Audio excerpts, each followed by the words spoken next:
Halo semuanya. Oke, mari kita langsung mulai membedah topik ini. Pernah nggak sih kalian ngebayangin gimana ceritanya sebuah legenda, sejarah suku kuno, dan ya mahakarya fashion bisa menyatu dalam satu lembar kain? Nah, di pembahasan kita kali ini, kita bakal melihat sebuah cerita super menarik dari Indonesia yang menggabungkan itu semua. Gini ya, ini bukan sekedar cerita soal baju biasa, ini tentang gimana seni itu benar-benar bisa nyatuin banyak perbedaan. Jadi siap-siap aja karena kita bakal nelusuri kisah yang bisa dibilang magis, tapi ternyata sangat nyata dari batik Lulan Tatibu. Sekarang, coba deh kalian ingat-ingat, seberapa sering sih kalian berdiri di depan lemari, ngeliatin deretan baju, dan ngerasa kayak, aduh, kok nggak ada satupun yang cocok buat dipakai ke acara penting? Bikin frustrasi banget kan? Pasti pernah deh ngalamin itu. Nah, kebingungan ini tuh persis banget sama yang dialami oleh tokoh utama kita hari ini, seorang anak perempuan bernama Sinta. Jadi, ceritanya Sinta ini lagi sibuk banget bongkar-bongkar lemari. Pusing nyari gaun yang paling pas buat sebuah malam istimewa.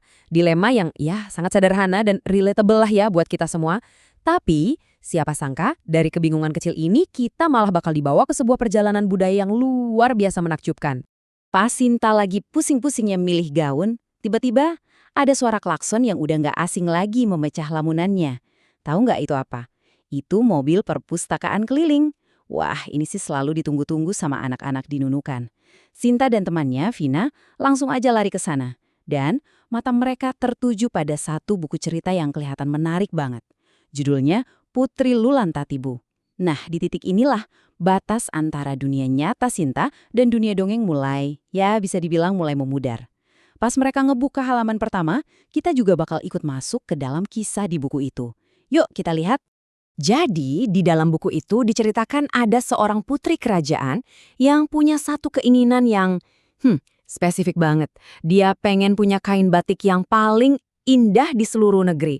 Sang putri ini orangnya perfeksionis. Dia nggak mau nerima karya yang cuma biasa-biasa aja.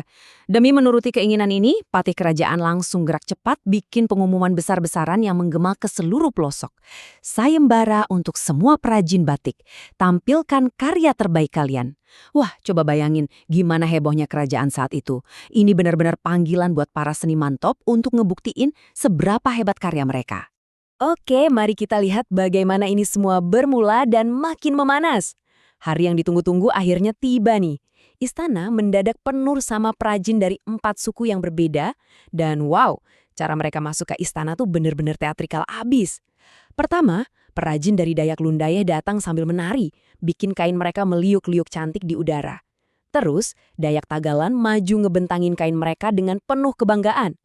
Gak lama, disusul sama suku Dayak Tahol yang berbaris super rapi, masuk dengan langkah yang gagah dan penuh kekuatan. Dan yang terakhir, perajin Didung Bulungan masuk dengan gaya yang sangat anggun sambil diiringi nyanyian merdu. Jadi, ini tuh bukan cuma sayembara biasa, ini bener-bener panggung peragaan budaya yang spektakuler banget. Yuk, kita bedah karya mereka satu-satu ya. Kita mulai dari suku Dayak Lundaye dulu. Mereka nampilin motif yang namanya arit tabuk. Pas baca bagian ini, Sinta dan Vina yang ada di dunia nyata tuh ngasih komentar yang cerdas banget. Vina sampai berseru heran, gimana ceritanya gambar tempayan air biasa bisa diubah jadi corak yang secantik itu. Padahal kan tempayan ini bukan sekedar wadah air buat suku Dayak. Ini tuh simbol fundamental yang melambangkan perlindungan. Bayangin, benda sehari-hari disulap jadi karya seni tingkat tinggi yang punya filosofi dalam soal mengayomi masyarakat. Keren banget kan? Selanjutnya, giliran suku Dayak Tagalan yang pamerin motif mereka. Coraknya tuh dipenuhi sama lengkungan dan titik-titik. Sang putri yang ngelihat jelas takjub dong, tapi agak bingung juga. Ini maknanya apa ya? Nah, disinilah Sinta, si pembaca buku kita ini, nunjukin deduksinya yang brilian. Dia bergumam, nebak kalau lengkungan itu tuh sebenarnya ngelambangin orang-orang yang lagi saling bergandengan tangan. Dan tebakannya 100% bener. Walaupun suku Dayak punya banyak banget tradisi yang beda-beda, motif lengkungan dan titik ini jadi semacam deklarasi visual yang kuat banget tentang persatuan. Puitis banget ya maknanya. Nah, yang benar-benar menarik dari hal ini adalah saat kita memetakan keempat identitas budaya tersebut secara utuh. Kita kan udah bahas Dayak Lundaye dengan motif tempayan yang artinya perlindungan, terus Dayak Tagalan dengan motif lengkungan yang bermakna persatuan, tapi jangan lupa sama 2 suku lainnya yang gak kalah hebat. Suku Dayak Tahol itu nyombang motif tameng, Ini visualisasi tegas yang lambangin pertahanan diri dan kekuatan. Terus ada tidung bulungan yang bawa nuansa lembut lewat motif bunga raya yang jadi simbol kemakmuran dan harapan buat kebahagiaan serta keselamatan. Jadi ada 4 suku, 4 motif, dan 4 nilai kehidupan dasar yang luar biasa penting. Balik lagi ke cerita di istana nih. Sekarang tibalah saat penentuan. Tapi, waduh, ada satu masalah besar. Keempat motif itu sama-sama indahnya dan maknanya juga dalam-dalam banget. Sang putri bener-bener dibikin pusing. Dia nggak bisa milih satu pemenang aja. Dia pengen semuanya. Terus, pas semuanya lagi pada bingung, para perajin dari keempat suku yang lagi saingan ini ternyata malah nggak saling sikut-sikutan loh. Alih-alih ribut-ributan juara satu, mereka malah nyeletuk ngasih solusi yang super cemerlang. Mereka bilang, gimana kalau semua colak itu kita gabungin aja?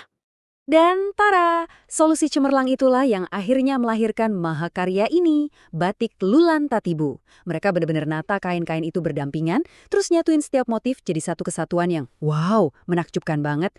Lulan Tatibu ini bukan sekedar nama buat selembar kain, teman-teman. Ini adalah definisi nyata di mana kolaborasi itu sukses ngalahin kompetisi. Sang putri seneng banget karena pada akhirnya nggak ada yang kalah, semuanya jadi juara.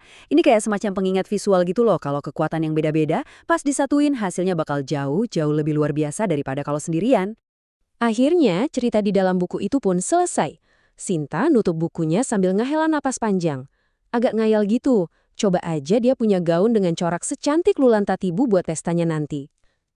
Lagi asyik-asyik berkhayal, tiba-tiba terdengar suara ayahnya dari belakang, nanya apakah corak kayak gini yang Sinta maksud. Bayangin betapa kagetnya Sinta waktu ayahnya nyodorin sebuah gaun cantik yang, sumpah, motifnya persis banget kayak yang baru aja dia baca. Keajaiban dari dongeng Putri Lulan Tatibu mendadak muncul di depan matanya sendiri. Gaun pesta yang sempurna itu akhirnya ketemu juga. Dan ini mengilustrasikan dengan sangat brilian apa yang jadi plot twist di pembahasan kita kali ini. Coba deh kalian perhatiin. Kain magis yang ada di dongeng yang dibaca Sinta dan Vina tadi, ternyata beneran ada di dunia nyata. Fakta yang paling bikin merinding adalah kisah putri tadi tuh terinspirasi dari realita kita. Batik Lulan Tatibu tuh sama sekali bukan kain fiksi. Itu adalah batik khas yang benar-benar eksis dan jadi kebanggaan dari Kabupaten Nunukan di Kalimantan Utara, Indonesia. Cerita dongeng tadi sebenarnya cuma cara yang manis banget buat nyeritain sejarah kain yang sangat-sangat nyata ini. Sekarang kalau kalian penasaran dari mana sih nama unik itu berasal, yuk kita bedah sebentar. Nama Lulan Tatibu itu bukan kata yang asal dibikin ya, melainkan singkatan atau akronim literal yang ngunci keempat identitas suku pembentuknya. Jadi gini, Lu itu diambil dari suku Dayak Lundayeh, Lan dari suku Dayak Tagalan, Ta itu mewakili suku Dayak Tahol, dan Tibu merangkum suku Tidung Bulungan.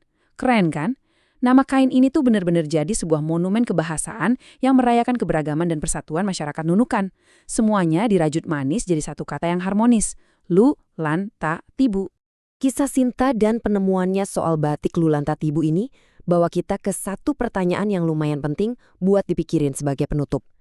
Coba deh, pas kalian ngeliat kesenian, barang sehari-hari, atau pakaian tradisional di budaya kalian sendiri, kira-kira sejarah gabungan apa ya yang mungkin tersembunyi di balik helaian benangnya?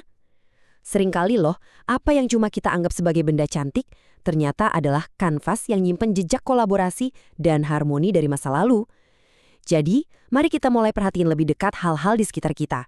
Teruslah bertanya, teruslah cari maknanya ya. Sampai jumpa di ulasan menarik kita selanjutnya.